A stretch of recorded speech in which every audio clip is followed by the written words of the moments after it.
been a really long road for you before getting this title fight. How confident were you that you would be in this position fighting for the belts after everything that happened since the Miesha Tate fight? You know, I felt like it was an opportunity that was definitely coming. I feel like I've definitely proved myself and I've completely earned this position. So I felt really comfortable. I felt like my stock was very high. I know that it was a long time off, but it's MMA. It's a crazy sport. Those are things that you can't control. It's going to happen. The injuries are going to happen. And, you know, I never understood that. Once you get the injury bug, it doesn't tend to go away. So it was a rough year, but I felt very confident that as soon as I returned, the opportunity would be mine.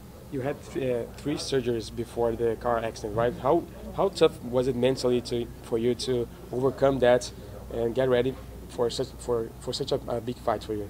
You know, it was extremely hard for me just given the fact that I've never had surgeries. I've never had injuries like that.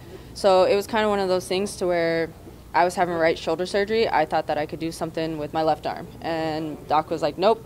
And then it was just, you know, I had right wrist surgery. And I was like, well, I can still do everything with my legs and my left side. Doc said no.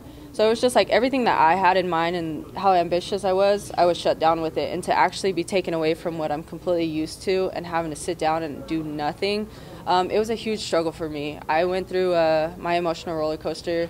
Luckily, I had Tisha there to really support me and try to keep my spirits up. I have a very supportive family, but it was a tough year for me. But like I've said, I mean, I've had the opportunity to where even though physically I had to take some time off, mentally I never took any time off. I still feel very strong mentally, and the fact that I do coach Tisha, corner Tisha and help her train, and then I train other females and just constantly around the sport still, I think that was something that was big for me. So it kind of kept me around everything, and I don't feel like I ever stopped. Have you considered taking a warm-up fight before fighting Amanda and not coming back against such a big task against the champion?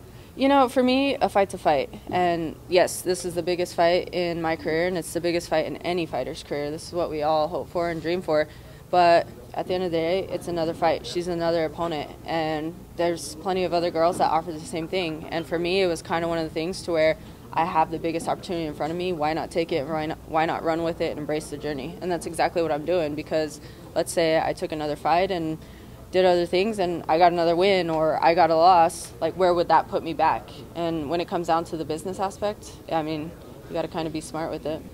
You talked a little bit about this, but I want to go back to it. So you go through all this and this tough recovery period and the roller coaster and everything else, and then it's like, well, yeah, now it's my chance. And then they start talking about Cyborg.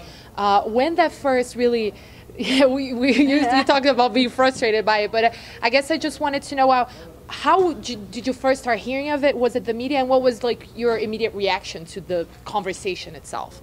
You know, I first seen it on social media, and it was just kind of one of those things to where we're going to fight, or this is happening, or, you know, everybody goes around and they make the posters to where they put the fighters together, the fights that they want to see. And for me, it was extremely frustrating. You know, I get the fact of me and Amanda spoke before, and she was just, there was a comment on Twitter, and I said that I was returning in May and I'd fight for the world title then. She's like, I don't want to wait till May. I can completely get that. Like, we like to stay active, and it's not like we fight all the time. So 2 to 3 times a year is a great time to stay very active. And so her wanting to do that, Cyborg being on hold as well, you know, okay, it made sense to actually kind of go forward with a fight, but then same token, it didn't really make sense because she's a 145er, Amanda's a 135er. Like, I get this whole super fight and all this other stuff, but it doesn't exactly, I feel like for me, it started feeling like more of an entertainment thing, and that's what was making me more frustrated, because including myself and girls in our division, they've worked extremely hard, and this is goals that they wanted. So if you have somebody who else is hurt or whatever, like, move forward with other females in your same division, and that's kind of how I felt on it. Did you make any moves, like start calling, like blowing up people's phones and like, is this serious? Did you actively do anything to try to make sure that that spot was yours? You know, for me, it's kind of one of those things. I don't talk shit. I don't do anything, and I feel like if it's going to happen no matter how hard you try. So it's kind of one of those things that I ride the wave and I enjoy the journey. I do have to admit, when we were in negotiations for the fight with me and Amanda, and I felt like we should have previously had our contract like the week prior to Cyborg last fighting. neither one of us received our contract, but then it was like all of a sudden it went into talks that the fight was going to be scrapped.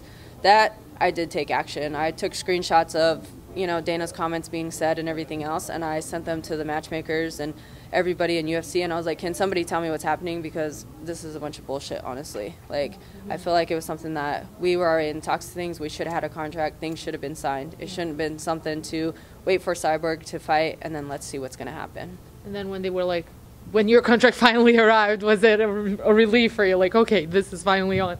Yeah, it was definitely exciting, and it was just kind of one of those things to where, okay, well, the next question popped up. How do you feel that maybe yours and Amanda's fight is only happening because Cyborg doesn't want to fight in May? And, you know, this whole thing is just, it makes my blood boil. It pisses me off. I'm going to say it again. This is an opportunity that I deserved, and this is a fight that does make sense. Me and Amanda are both 135ers, and I am the #1 contender, so that's what makes sense. Since you talked about your division, so say you do beat Amanda and you become the champion, do you take it upon yourself to like remove yourself from the super fight conversation? Because there's always a chance you're going to get there and they're going to offer you Cyborg or something. Will you be concerned with just making sure that your division is evolving? You know, of course I want to see women's MMA evolve and continue to grow like it is. It's come a long way. But it's one of those things to where, like I said, 135er. I'm a 135er. Granted, I walk a lot higher and everything like that, but, you know, I've thrown it out there. They want to see a super fight. Okay, well, what's not to say that when I beat Amanda that I turn around and Cyborg's just another female. She's in a higher division, but who's to say that I wouldn't fight her too? And so those were talks that were being said too, but my main focus is my division. My main focus is the other females that are behind us that are working just as hard every single day to have these same opportunities. You got the fight you wanted. Amanda Nunes has only 4 losses in MMA, and she was finishing in 3 of those losses. Is that how you picture yourself beating her? You know, I mean, a fight's a fight. You can't really go in there and say that I'm going to knock her out, I'm going to submit her, I'm going to do this, because once that cage door closes, it's a whole different ballgame. And so, you know, my main focus this entire camp is just becoming the best version of myself and really focusing on me. And, you know, I've been around Amanda. We fought on a lot of the same cards, or we've seen each other fight. And it's kind of one of those things where I can't exactly say how she's going to show up to the fight. She can't say how I'm going to show up. I just know that when I focus on me and the fact that of all this time off, my drive and my hunger is on a whole new level. So it's just really about focusing on what I can be dominant in. And, you know, I think this fight, just given the fact that we have a lot of respect for each other, we do have the friendship and everything else, the sportsmanship, I think it's going to come down to who wants it most. And mine and Amanda's styles match up very well. And I can say that with my hunger and drive, I'm the one that wants it.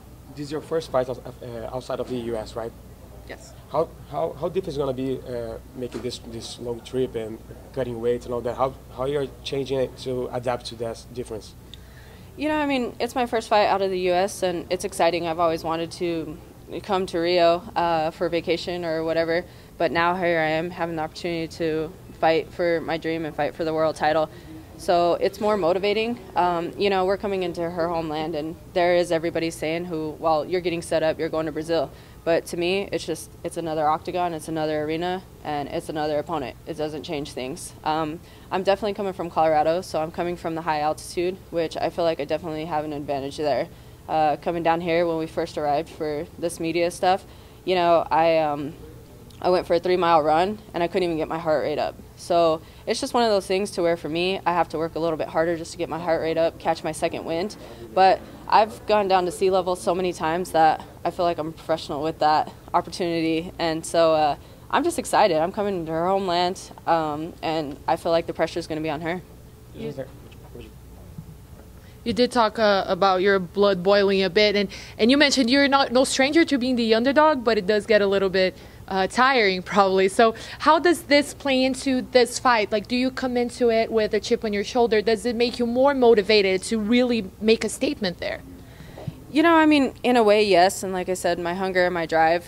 I've always been a very humble person. I'm just grateful for being able to have such a strong body and the opportunity and the will and everything to be on this stage.